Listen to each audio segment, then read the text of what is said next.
धामी सरकार की गन्ना किसानों को बड़ी सौगात धामी सरकार ने दी है। गन्ना किसानों की आय बढ़ाने की दिशा में बड़ा कदम उठाया। पेराई सत्र 2025-26 के लिए गन्ना मूल्य बढ़ाया गया। अगेती प्रजाति के गन्ने का नया मूल्य तय किया गया। 405 रुपये प्रति क्विंटल तय किया गया है। सामान्य प्रजाति का गन्ना मूल्य बढ़कर 395 रुपये प्रति क्विंटल किया गया। चीनी मिलों को नए राज्य सलाहकार मूल्य लागू करने के निर्देश दिए गए।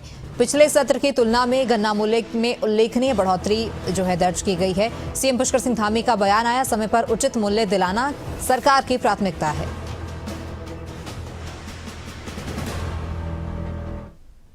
तो उत्तराखंड सरकार ने पेराई सत्र 2025-26 के लिए गन्ने के राज्य परामर्शित मूल्य में वृद्धि की मंजूरी दी है। मुख्यमंत्री पुष्कर सिंह धामी ने इसे किसानों की आय बढ़ाने और उन्हें आर्थिक रूप से सशक्त बनाने वाला कदम बताया। गत सत्र में अगेती फसल का मूल्य 375 रुपये और सामान्य प्रजाति का 365 रुपये था, जिससे अब 405 रुपये और 395 रुपये प्रति क्विंटल किया गया। मूल्य वृद्धि का निर्णय सहकारी, सार्वजनिक और निजी चीनी मिलों, किसान संगठनों और अन्य हितधारकों से विचार विमर्श के बाद लिया गया। मुख्यमंत्री ने क्रय केंद्रों पर समयबद्ध और पारदर्शी भुगतान सुनिश्चित करने के निर्देश दिए। इससे गन्ना उत्पादन बढ़ेगा और राज्य की कृषि अर्थव्यवस्था मजबूत होगी। किसान हमारी प्राथमिकता है और किसानों का हित है या किसानों का उत्थान है, किसानों की आय दुगनी करनी है।